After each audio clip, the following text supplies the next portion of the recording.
Greetings, Word Horde. We're here with an exciting option for you, a version of our podcast without any ads. That's right. No advertising interruptions, just the content you love, ready to go in your favorite podcast apps like Spotify and Apple Podcasts. It's another way to support the show, ensuring that we keep bringing you the word stories and language explorations that you love. Try it at waywardradio.org/ad-free. And it's affordable. For just a small subscription fee, you can enjoy A Way with Words uninterrupted, except by us. Plus, it makes a great gift. Know somebody who loves language as much as you do? Give them the gift of words. Easy to sign up, easy to enjoy. It's the same A Way with Words, just streamlined for your listening pleasure. Go to waywardradio.org/ad-free. Support us, support the show, and enjoy an ad-free listening experience. waywardradio.org/ad-free. Thank you.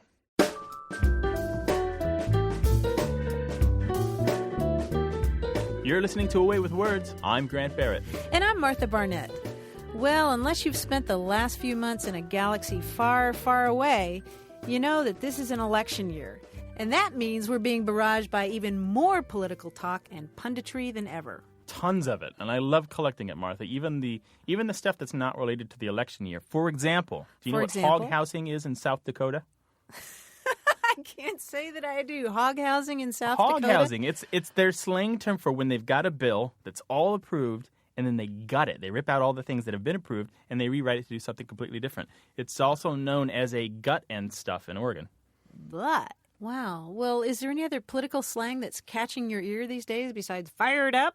Well, you mean besides all the wordplay about the name Huckabee? Oh, yeah. Tons of that. I mean, you could write a book just on play, or a limerick. Yeah. Huckenford was one that I heard. There's one that I like that they're using on the right to talk about, the very conservative people are talking about John McCain. They're saying that he is Hispandering. That is, he's pandering to Hispanics. Whoa. Yeah, not a very nice one. We've also got horseracism. Do you know what that is? No. It's not bias against Duns and Palominos. It's just a term for the way the media covers politics. It's about the horse race, right? They treat it like we're watching the ponies at Belmont or Bay Meadows. Oh, really? Or Louisville. Wow. Yeah, I like that. Horse racism. Horse racism. Yeah, and you got the little pun in there about racism, right? Absolutely. That's great. Well, if you want to talk about political slang or grammar or slogans or language, give us a call. The number's 1-877-929-9673. Or email us. The address is words@waywardradio.org. Hello, you have A Way with Words.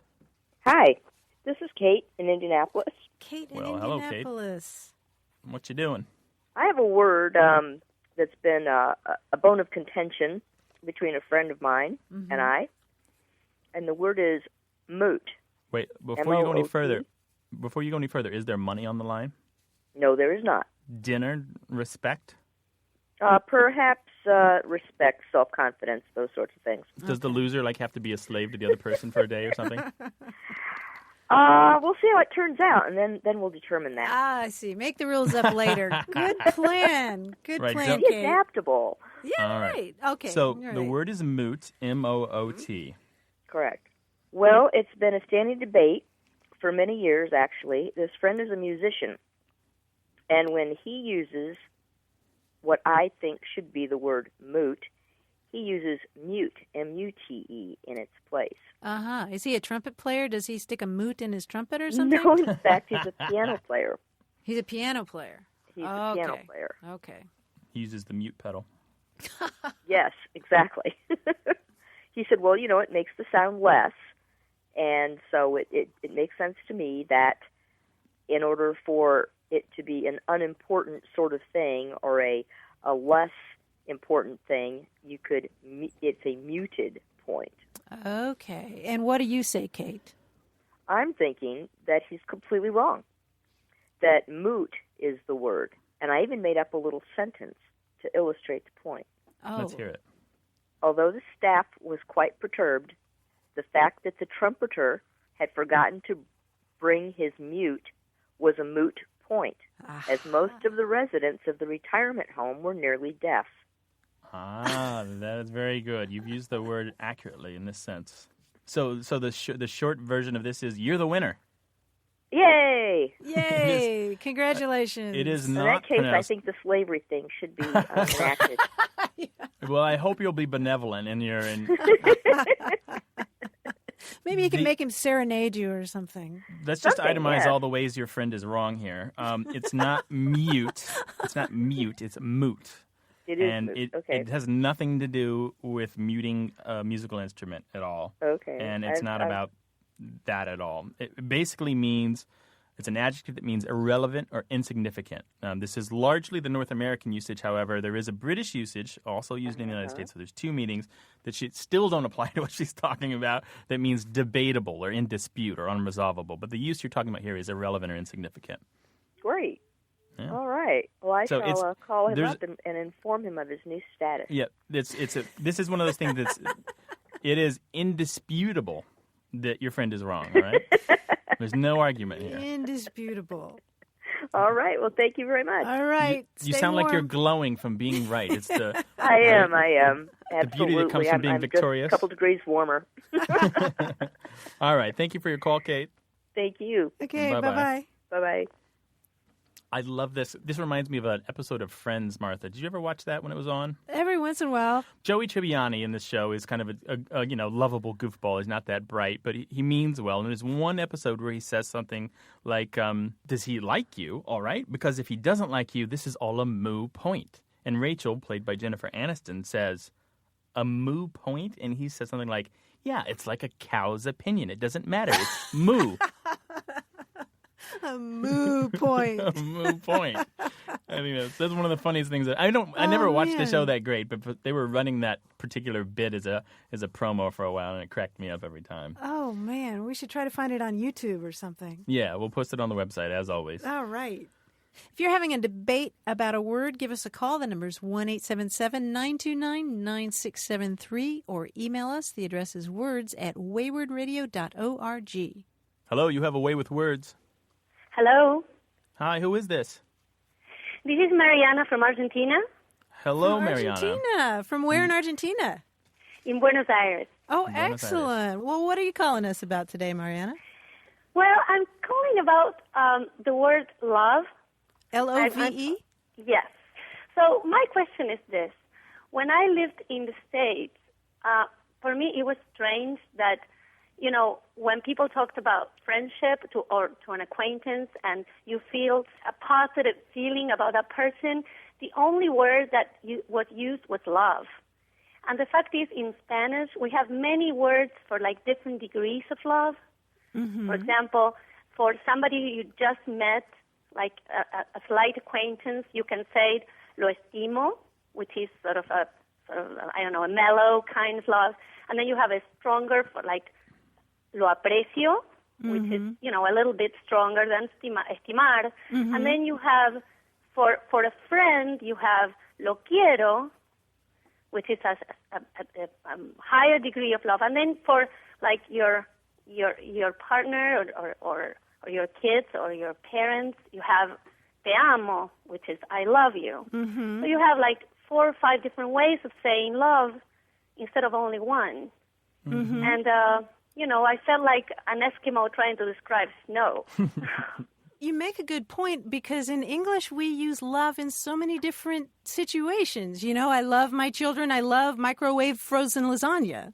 But that was what I was thinking of when you said lo estimo and lo aprecio, is that they're roughly equivalent to the English words esteem and appreciate, but they're not quite the same. The nuance is a little different. Martha, I think that I would say I esteem you as a colleague, but I love you as a friend, right? Yeah. And there's the esteem has that professional remove that you would never really use that for even a friend or a family member. Is that the way? But how that you about would an use it? acquaintance?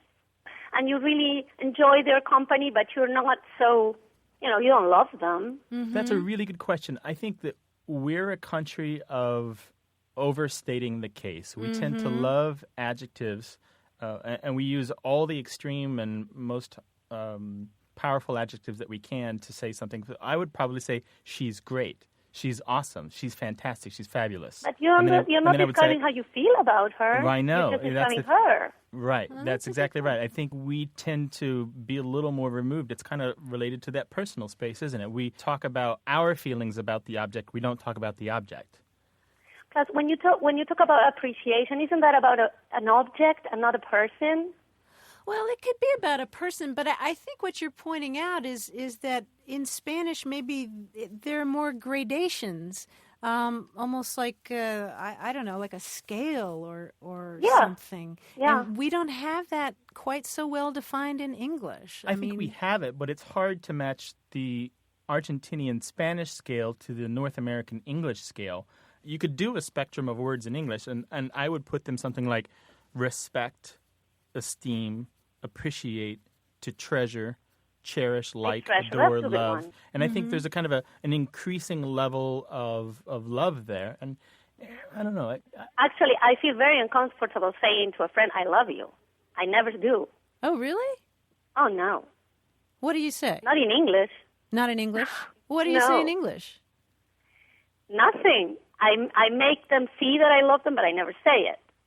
Because I don't feel comfortable using the word love for a friend. I think you're very American in that regard. You've picked up that habit about North American, yeah. North American. I do tell certain people in my world that I love them, but it's a very small group of people. Yeah, but you would say te amo to even fewer. That's what I'm saying. Yeah, that's true. Mm-hmm. Yeah, I love you for me is te amo. But you said something really nice, Mariana, and I think this is true in Argentina as much as it is in the United States, which is we express our love so often through our actions that sometimes the words aren't necessary. That's right. How we treat the other person, how we show respect for them and do things for them, right? Right. Yeah, well, Mariana, thank you for a very interesting call about nuance in language. Thank you. We loved having you on the show. We cherish this call. We appreciate the time you've spent with us. We adore the fact that you called. Okay. Ciao. Okay. Ciao. Ciao. Well, send us love from any country. The address is words@waywardradio.org, or you can always call us. The number is 1-877-929-9673. Grant, I was nosing around your website, doubletongue.org, the other day, and I was looking for some examples of political slang. And, I saw an expression there that's been around for a few years, but it seems more useful than ever these days, and that's barbecue stopper. Oh, yeah, that's an Australian term. It means a serious issue that causes people to stop what they're doing so they can talk about it. So if you bring something up, say, about the war or about some political scandal where people tend to be very polarized. And sometimes it's used to mean a faux pas. It's when you bring up a subject that is verboten, especially in the company that you're keeping. Sort of like dropping a tray in a cafeteria and everybody just stops and turns around. Yeah, it's kind of like being at Nixon's funeral and talking about Watergate. Wow. So a barbecue stopper, I love that. And not to be confused with a marmalade dropper. What's a marmalade dropper? That's something that you read in the morning paper that just causes you to drop your toast. Oh, right, because it hasn't passed what news people call the breakfast test or the Wheaties test. Oh, what do you mean? They try to make sure that the stuff in the morning papers or in the morning television shows isn't going to gross you out or make you upchuck. Oh, yeah, I don't think it's so much a matter of upchucking as a matter of, holy cow, did you see that, Ethel? All right, it's like Chuck Shepard's News of the Weird. Yeah, exactly, I guess. Anyway, if you've got a question about words from near and far, I'd love to talk to somebody about Australian English again. I always love those calls. Yeah. We welcome them. The number to call is 1-877-929-9673. Or email us. We read everything. words@waywardradio.org. Coming up on A Way with Words, a word puzzle from our quiz guy, and more of your calls. You're listening to A Way with Words. I'm Martha Barnett. And I'm Grant Barrett, and joining us once again is our quiz guy, John Chinesky. Hello, John. Hi, Grant. Hi, Martha. It's great to be back. How are you? I'm doing really, really well. What's sticking out of your pocket there? What is sticking out of my pocket? A puzzle, I hope. A quiz book. Oh, that's or something. right. Oh, it's a quiz. It's a quiz in my pocket. You brought us a quiz? Yeah. Oh. It's, I'm a big fan of movies. I get a lot of movies in the mail, and my wife and I sit and we watch movies at home, basically because with the two kids, we don't get to go out anymore. So we have a giant TV, and we make believe we're watching the movies. So we love movies. Do you guys know what a movie tagline is? I don't know. Is that Oh, like so you just got when the- you thought it was safe? to go into the- Exactly, and that's exactly right. The tagline is sort of the subtitle of the movie's title. One of the most famous taglines is the one you just mentioned for Jaws 2. Right. And if you would say it again, Martha, you were so good. Oh, thank you. Just when you thought it was safe to go into the library. Go back into the water. It's a way right? with words, right? Now, just when you thought it was safe to go back into the water Oh, is back Jaws into 2. the water. That's right. Yeah. I love it when studios get creative with their movie taglines. For example, last summer there was a movie with the tagline, One Nation, Under Dog. Now, that movie was Underdog, naturally. I thought that was an especially creative tagline. And what's cool about some taglines is that you don't have to have seen the movie to figure out which movie it is. You just need a flexible mind, which I think you both have. I'm going to give you a tagline, and you try to figure out the movie title, and I'll give you plenty of hints. Are you ready? Yep. Okay, here we go. The tagline is, This summer, evil meets its moose. Oh, but these are real taglines? These are real taglines from real movies, yes. Oh.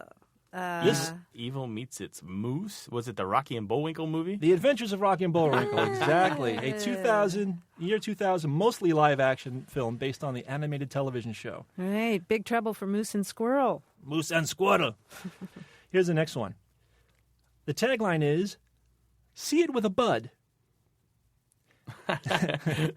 This has got... Could be any of a number of films, but... right, this has Thelma got to and be... Louise. No, Cheech and Chong something or other. Oh, that kind Smoke of a big one or bud. whatever the name of it Okay, was. you're in the general area, which is probably a parking lot. But I'll give you some more clues. The parking lot at a Grateful Dead concert. That's right. This is a 1993 film. It takes place in 1976 and chronicles the lives of high school and junior high students on the last day of school.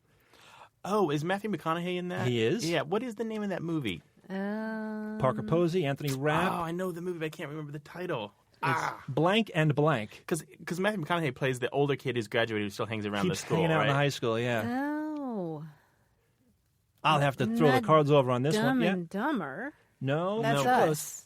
It's Dazed and Confused. There you go. Oh, Beautiful. of Yes, course. that's it. Yes. Also you. Dazed and Confused. That was a great movie. It was really very was. good. They just really nailed the period, didn't they? Just got it exactly right.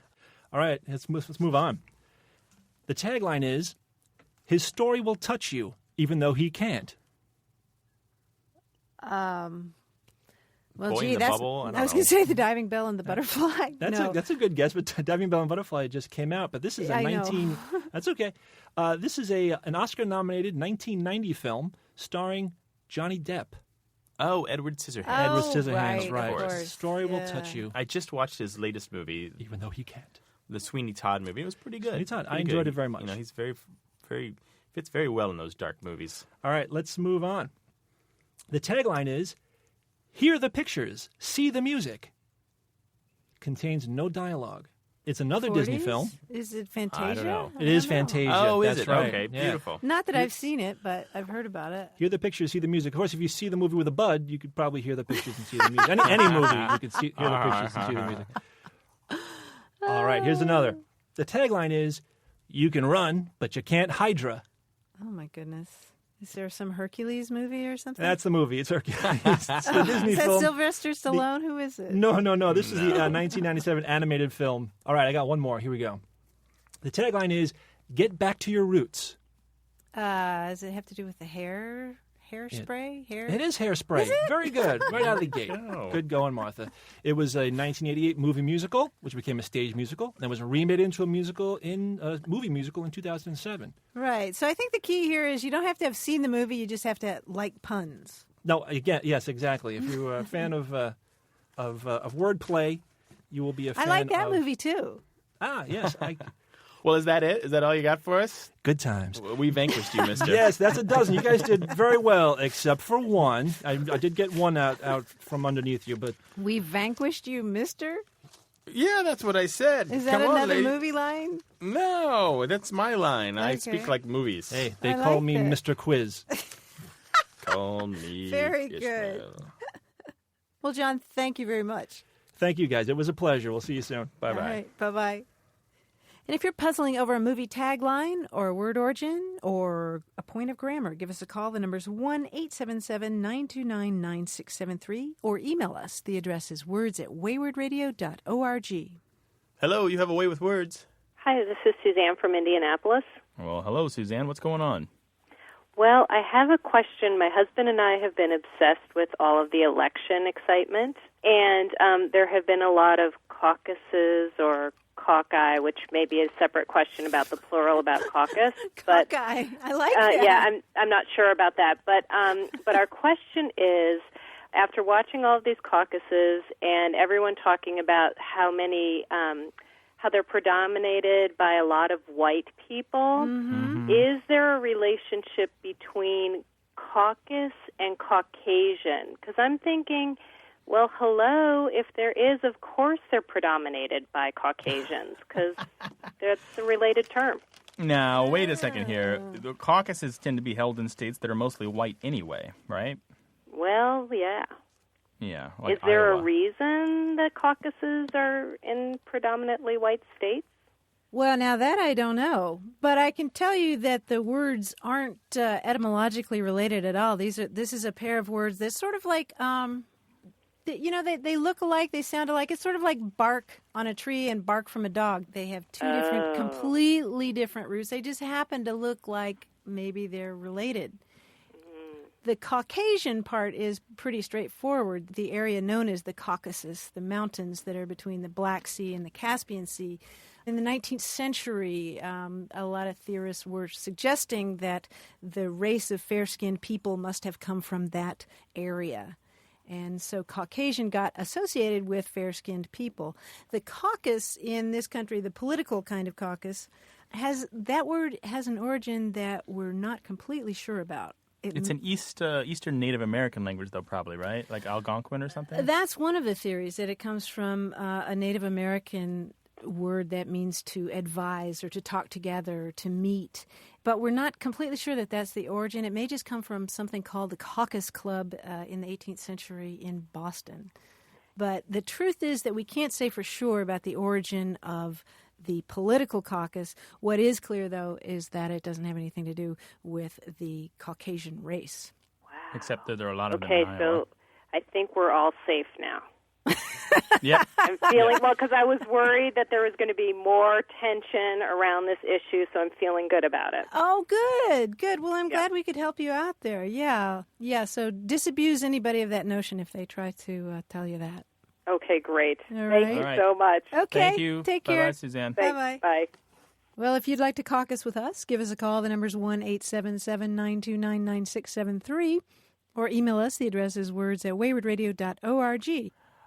Oh, political language, Martha. I could talk to you about this all day. Do you want some more? Please. There's one that I came across recently called glass pockets. Can you guess what those are? Glass pockets. It sounds like something on a Vietnamese restaurant menu.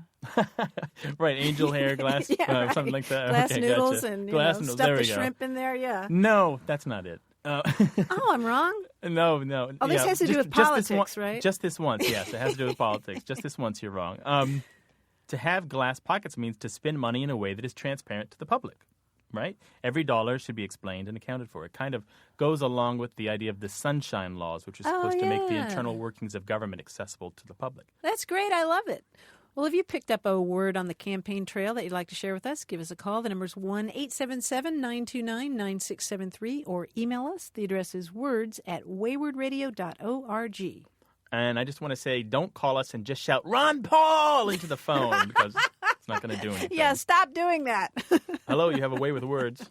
Hi, this is Carlton Bailey from Lakeside, California. Go ahead. What's on your mind? Well, probably the last year or so I've been hearing these probably radio ads mostly that refer to growing a business, and it just grates on me. Mm-hmm.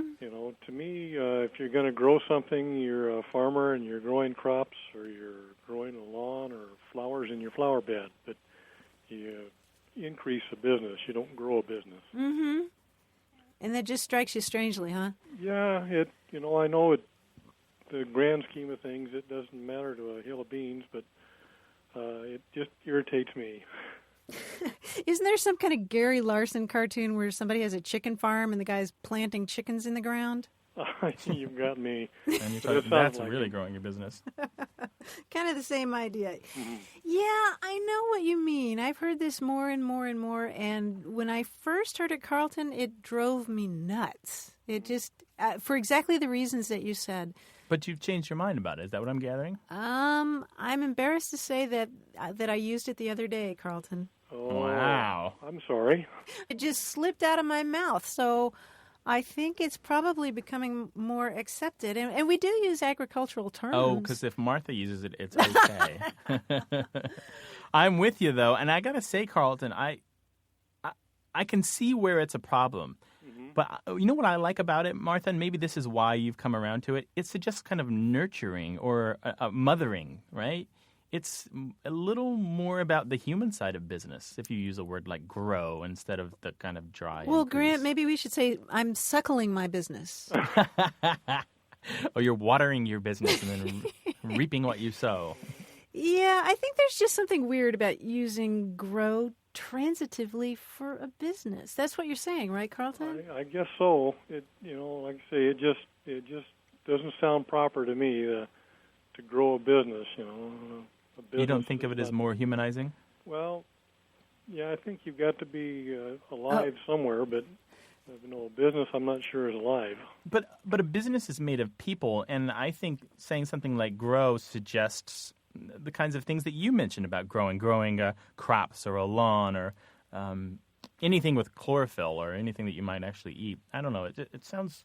It's less about robots or interchangeable parts or widgets. It's more about I suppose people. if you said, we would like to help the business to grow. All right. Well, I'm sure we'll get emails agreeing Yeah, with you. we're going to hear about this. But you know what? You're welcome to gripe, and we're glad to hear it. Thank you for calling, Carlton. Well, I'm glad to have a place to call. All right. Take care of Call yourself. us anytime. Bye-bye. Thank you. Bye-bye. If you want to get something off your chest about language, the number to call is 1-877-929-9673, or you can email us. We do read all your emails. The address is words@waywardradio.org. Hello, you have a way with words. Hi, my name is Estella, and I'm from San Diego. Hi, Estella. You've got a question about language, I'm guessing. Yes, I do. My husband and I were having a conversation with our son about words and about prefixes and suffixes, and we came across a problem that we couldn't answer because we're trying to homeschool.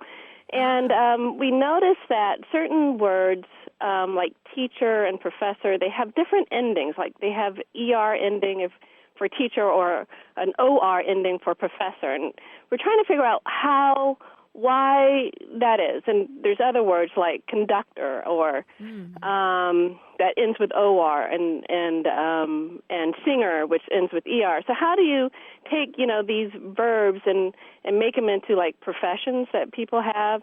And how do you decide whether or not it's an ER or an OR?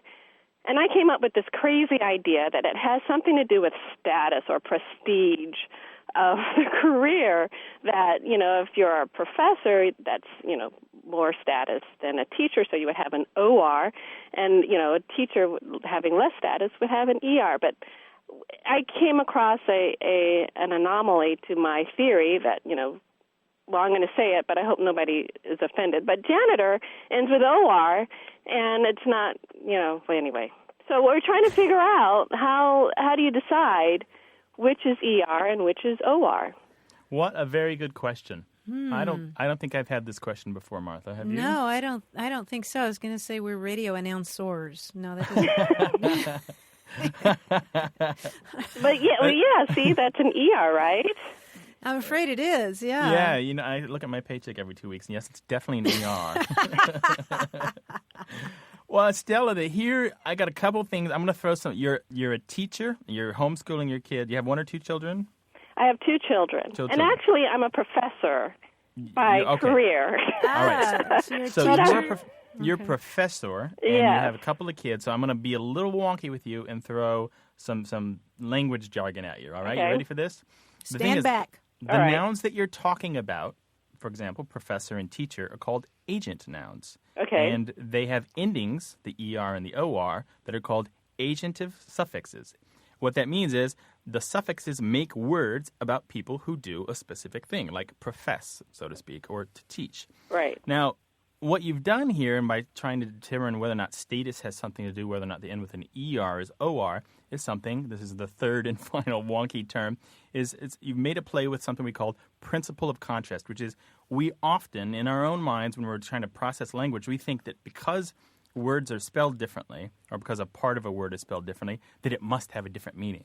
And we work really hard to differentiate. And the truth is that there isn't always a meaning that can be derived from spelling. The OR and ER here actually mean exactly the same thing. They just mean they take a noun and they turn into a person who does something. That's it. The status doesn't have anything to do with it, all right? So then why not just make it easy on everyone and just have it be ER for everything?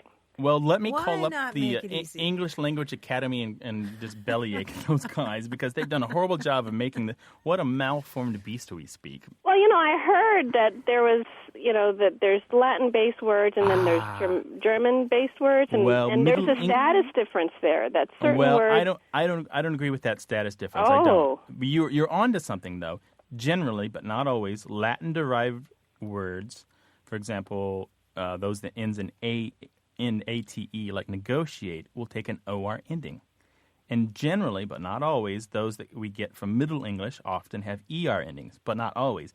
There are exceptions, for example, from the words that we get from the French, like restaurateur, entrepreneur. They end in EUR. A doctor. Right. And then there are a few others like beggar or peddler or liar that end in AR. So we have some exceptions here. But generally, if you know the etymology of a word and you know that it's got a Latin root, like professor, then you can be pretty sure that that's why it takes an OR ending. Yeah, but I'm all about etymology, and I think it'd be easier to just memorize those endings. Yeah. I mean, that's what we do, right? But, right, I'm trying to teach my child to have some kind of conceptual understanding about things, and I'm like going, wow, well, why is it that certain words end with OR and why others end with ER? And I guess I should just go back and say, hey, just memorize it all. Well, it might be a way to teach a few lessons about etymology, to make a list of OR professions and a list of ER professions and kind of look at those root words and say, this one probably comes from the Middle English or the Germanic side, and this one probably comes from the Latin or Romance side. And you can kind of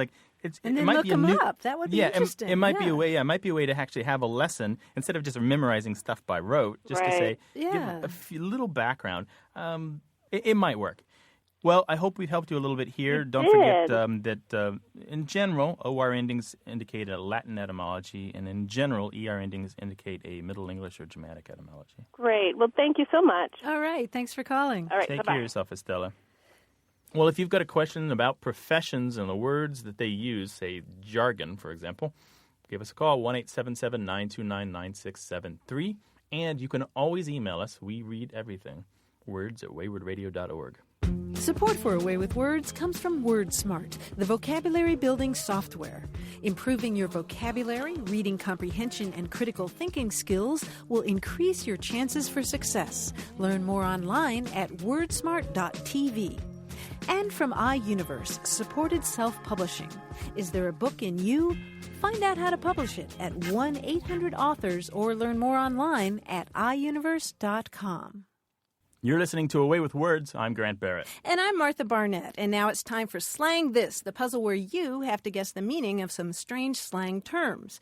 Today's contestant is Jaime Hernandez from San Diego, California. Welcome. Thank you. It's great to be here. Yeah? I'm really excited about participating. I've been looking forward to this. All right. Well, Jaime, do you have a favorite slang term you'd like to share with us? I do. It's an easy one. It's tiho. It's what? T-E-H-O. Tiho. Do you know that one, Grant? I don't. No, is that a Spanish word? No, most people would think that. However, we usually use it at home when we can't decide what we want for dinner, if one of us is not as hungry, or if there's some nice leftovers from a restaurant, say, in the refrigerator, or we don't feel like cooking, so we say, well, tonight let's just tiho it. And that means to each his own, so we don't have to cook a big dinner. That's very nice. Oh, that's nice. It sounded like TiVo. I was confused for a second there. Tiho, yeah, and it works. It's not even gender specific because a woman could say it as well. Well, Jaime, let's move on to our game. Okay. Grant's going to give you a slang term, and then he'll give you 3 sentences that suggest what that term could mean. Now, only one of those examples will be real, and the other 2 are fake. So, Jaime, your task will be to figure out which one of those 3 sentences illustrates how this particular slang term is actually used. Now, chances are you haven't heard the word before, so the trick will be to puzzle out its meaning, and I'll be standing alongside you right here, okay? Excellent. All right, Grant? The first word is Karzy, K-A-R-Z-Y, all right? The first clue is The best way to avoid getting drunk at a wine tasting is to carzy. You sip, swish, taste, and then spit. The second clue. I went down to the carzy to do my business, but some bloke had stopped up the loo with the newspaper and the place was a mess. And the third clue. Before the electric slide and the hokey pokey, the carzy was the dance everybody wiggled to at weddings. So, Jaime, is carzy a method of wine tasting, a bathroom, or a dance that used to be a regular part of weddings? Ooh, what do you think? That's a tough one. They all sound pretty good. Have you ever done the carzy at a wedding? No, if I did, I probably wouldn't remember doing it. What about the electric slide and the hokey Yeah, pokey? that one I can handle, yeah. I don't know. My first instinct was to go with the second one, but the first one sounds like it might be good as well. Yeah, I know. I've done a lot of wine tasting, but I've never heard that at the winery or anywhere else. So I'm going to follow my gut and go with the second one. That's right. The answer is B, a bathroom or a loo or a lavatory. And there were two clues in there that it's a British word. I used bloke and loo just so you could kind of get the idea that it's not something that most Americans are going to know. An interesting thing about this word is that there are a lot of spellings to it, tons of them. It's mainly an oral word, so it's also spelled Kahzi, because of the Brits, so they leave out the R, and so it sounds kind of optional, and Karsey, lots of different ways. All right, so we've got another one for you. Are you ready? Let's go. All right. This expression is two words, and it's low bush moose, Lowbush, one word, Moose, low bush moose, okay? Okay. And the first clue, out back of the hut were low bush moose, the rusting hulks of automobiles that had been left there long ago. Second clue, police say the young hunters made sport of shooting in the direction of other hunters to scare them, jokingly referring to them as low bush moose. And the third clue, Buck didn't come back with the big game we all expected. Somebody said, it's low bush moose again. I'm so sick of rabbit I could eat my boots. So there are your three clues. Are low bush moose rusting automobiles in a field, hunters who were shot at on purpose by other hunters, or rabbits? The visual of the first one is making me wish that it was the correct answer, so I'm just going to go with that. You're saying that it's the rusting automobiles in a field. Yep. Kind of, they look like creatures out there in the underbrush. What do you think, Martha? Well, what's appealing to you about that? I just saw a photograph once, and it was really, really well taken. It was of a rusted car in a field, and with the oxidation of the rust and the flowers growing through it. It was just a beautiful photograph, and I remember that, and that's why I'm trying to make the connection. Wow. And then did you think, gee, that looks like low bush moose? No, but well, let me analyze this. Is the fact that you're asking me, maybe that's not the answer. Oh, no. Game theory is a notoriously bad way to play this quiz. Game theory tends to... Let me just say this. It's been such a thrill just to be on the air with you both that whether I win or lose the second question doesn't really matter. This has been fun. So. But am I right? No, no. Unfortunately, it's rabbits. It's a term used in Alaska to refer usually to long-eared or snowshoe rabbits, actually. Okay. And you'll find it in some cookbooks from Alaska, and it's kind of a joking, jocular term. Well, the idea is that low bush, because rabbits are short, and low bush moose. Sometimes when you go out with your gun, you don't come back with a big beast. You come back with something small but still edible. So, well, I've done jackalope hunting, but I've never seen one of those. So. Yeah, there's a term we've used in the past on another slang quiz that's similar to this. It's the same kind of joking term, and it's slow elk. And these are cattle that have been rustled and shot and then carted away without the knowledge of the owner. Okay, very similar, I think. So anyway, you're 1 for 2, but the main thing was that we had some fun here, didn't we? We certainly did. Yes. This is fantastic. Thanks. Yeah. Well, Jaime, thanks so much for playing today. And for playing our game today, we're going to send you a whole book of interesting terms that I know you're going to love. It's Aaron McKean's book, Weird and Wonderful Words. Perfect. I'll put it on the shelf with your books here at home. That'll be great. Fantastic.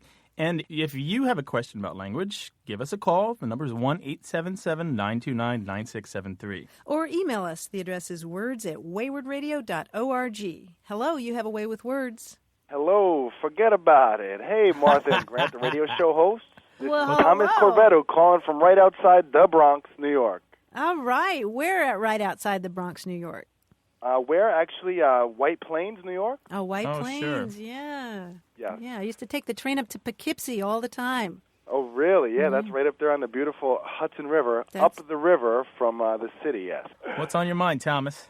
Well, I thought I'd start this off kind of comfortable with the whole forget about it. But, it's kind of the same way that I would be speaking, to my cousins at a family get-together. I'm this good Italian boy from northern Sardinia. Love my heritage, but unfortunately, when my family came to America, and we settled there right next to the good old Bronx, my family, my grandparents specifically, told their children to forget Italian and to speak English. Oh, that old story. What a sad story it is, too. It sure is, and it seems to be a common theme, among Italian families, during that time anyway, when there wasn't much tolerance for cultures and ethnicities and so forth. So, I don't speak much Italian at all, but when my Italian friends and family get together, when we're together, I speak a completely different dialect than I'm speaking with you right now. Really? Yeah, it's like basically we reinvent the English language to suit, a robust and colorful culture. I must say that when I'm speaking in this way, though, I feel completely comfortable, and it's almost like a euphoria. It makes me feel like I belong to something special. Ah, yes, there we go. Absolutely. You guys should have heard the restaurant that I was in, when Italy won the World Cup, forget about it. Yeah. Forget about it. Crazy place. Absolutely. So anyway, I do have a question for you two Goombas, all right? Oh, there was a question. Wait, we're honorary Goombas. How about that? See that? Well, it's a Goomba. You're a friend. It's a friend that's not connected, right? A good person. So, okay. So, it's this thing of ours, that these two phrases that, I want to get out is, number one, it's forget about it. Of course, we've heard that a million times. Sure. And also, bada bing, bada boom. Bada bing, bada boom. Bada bing, bada boom. It just happens like that. So, where do these tasty phrases originate, firstly? And possibly how many issues can we address with each one of them? And finally, is this just a New York and Northern Jersey phenomenon, or do these colorful phrases find their way into Italian-American vocabulary all over the country? Wow. Holy moly, you've asked for a dissertation. I think I could do a whole semester's course on this topic. Forget about it. Yeah, Forget about it. Don't even think about it. I'll tell you something. Right now. Forget about it. We can take care of that one really quickly. That's Great. not specific to Italian Americans. There are a lot of Italian Americans that use it. It is often used by Italian Americans in TV and film, but it's specific to New York. And these kind of mushed together words were recorded as far back as the 1930s by field workers for the Works Progress Administration. They have this whole list of stuff. Some of them are kind of joking, not authentic, but this idea that we talk fast in New York and that we lose the space between our words so that sentences become single words. It's been chronicled for what is that, 80 years now. It's really kind of incredible. Wow, So, that is awesome. yeah, so forget about it. Actually isn't on the list that I know from the 1930s, but I wouldn't be surprised if it dates to about that part, all right? So in any case, so what's really interesting is that when you go look at the movies, popular culture, television, like, say, the books by Mario Puzo or Nicholas Pileggi, or the movies, Goodfellas, Godfathers, Casino, that sort of thing, you'll find that they use this kind of language that these two authors, Puzo and Pileggi, took out of their life in New York City in the 1930s. Wow. And they made it seem like everybody was using that language. But yet it really only belonged to them and their people. You know what I'm saying, Thomas? Sure. And Sure, so absolutely. they started using it and saying, well, this language belonged, and everyone else outside just assumed that all Italian Americans use that language. And so you'll find these words and these sayings just kind of spreading that way. It's really interesting. So you're saying that Italian Americans are picking up expressions like that from literature? Yeah. It's a weird self-reinforcing loop where these small little bits of language that really only belong to a small group of Italian Americans actually are made bigger by popular culture. And other Italian Americans may even very well pick them up the same way that any normal American would because they sound interesting. They're kind of cool. Well, bada bing, bada boom. Just to close, though, I do want to talk about bada bing for just a second. Sure. There's actually, when we say bada bing, bada boom, most Americans picked it up from Sonny in the movie Godfather, right? Yeah. Most of us didn't even know it. I'm not even sure that it was in the original book that Puzo wrote. I don't know. I've written a little bit about this, but I didn't look that up. I'll tell you, though, it's actually two separate phrases that have come together in that phrase. Really? Yeah. Bada bing is one, and bada boom is another. And they kind of go together, and they serve the same purpose. But bada bing we can trace to 1972, but bada boom we can trace to 1957, and they are both distinctly Italian-American. Wow. That's amazing. And is it what I think it is? Like bada bing, it just happened, like it just appeared in front of me, like. Yeah, it's kind of like think about a gunshot or think about a riff on a drum. It's kind of like a ta-da or a there it is or a voila. Bada bing, that's great. All right, well, Thomas, we've covered a lot of ground here, and I hope we've done some justice to these big issues that you wanted to address. You have. You absolutely have. And I thank you guys very much for addressing this for me. And by all means, I work at a big hospital, and everyone in this entire hospital is going to hear this show, and hopefully it'll turn them on to be regular listeners. Wow. There'll be miracles in the critical care ward. Absolutely, indeed. Thomas, that sounds like an offer we can't refuse. Oh, thank you. Yeah, Thanks a lot. Thanks a lot for calling. Awesome. Have a great weekend. Okay, take care. All right, take care of Bye-bye. yourself. Bye-bye now. Bye-bye. We welcome calls about all kinds of language in the United States, including the dialect of people who are from somewhere else. That's actually some of the stuff that we enjoy getting into the most. So we welcome your calls about the language that your parents and your grandparents spoke. Give us a ring, 1-877-929-9673. And you can send us emails. Take as long as you want to write it out, and we'll read everything. words@waywardradio.org. Hello, you have a way with words. Hello, this is William from Fort Worth, Texas. Hello, Hi, William. How are things in Fort Worth? Good. Yeah? Nice weather today. Yeah? All right, what's up? Well, your recent show on family terms brought to mind the phrase that my mother and her mother always used, and it was second joint. And that's what they called the thigh of the chicken. Oh, the thigh of the chicken. And as long as I was a child and throughout the years, they always referred to it that way, and I had never heard anybody else refer to it that way. Until one day I caught a very old cooking show on PBS featuring Justin Wilson. The Cajun chef, the Cajun cook, what did he call himself? Exactly. He would you put a little onion in there and you put a little wine. He always poured lots of wine in there. I'll guarantee. I'll guarantee. Put a little onion in there, a little This is wine great. in there. Yeah. And he also referred to the thigh as the second joint. Oh, interesting. Mm-hmm. And I had never heard anybody outside of my family use that term. That's always a thrill, isn't it? Or startling when you hear something like that. Yeah, and it brought back all those memories of, wow, that's our family word. How did you get a hold of that? And so does your family hail from Texas? Your mother and your grandmother are from Texas? Yes, they were from the Houston area. Mm-hmm. So which made me think, well, maybe it's a regionalism. Mm-hmm. Texas and Louisiana then. Yes. I've never heard that, Grant. Have you? I mean, besides the Cajun guy? We didn't use it in my family, but I know this from, don't laugh at me, from reading the Dictionary of American Regional English is a pastime.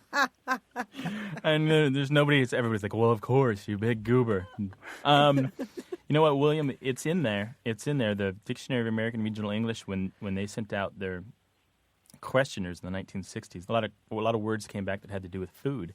And they were able to not only in their survey get a lot of people who said it from around the country. It's not regional, really. It seems to be used just a little bit everywhere by somebody. But they were able to do a little digging in books and take it back to the 1850s. So it's got some history, too. However, I know for a fact that it's a little older than that still. You can find it in cookbooks from the 1820s, second joint meaning thigh. Now, why they called it that, I've got two ideas for you. The first one is that the second joint on the leg of a chicken kind of corresponds to our knee, right? Either it's the second joint away from the body or the second joint up from the foot. Right. But the theory I like better, and the reason I remember this entry about second joint from the Dictionary of American Regional English is that there's one of the citations in there where they've quoted a person that they spoke to her, they interviewed her, and she said that she thought that the reason that they called it second joint in her family is because it was a little improper to use the word thigh. Oh, really? Yeah, now, I don't know if that's true or not, but I have known some people in my time where certain words were off limits because they might refer to something that was a little too intimate on the human body. And my grandmother was a proper Southern lady. Oh, was she now? Uh-huh. William, did your grandmother have a word for the tail part, the kind of fatty part?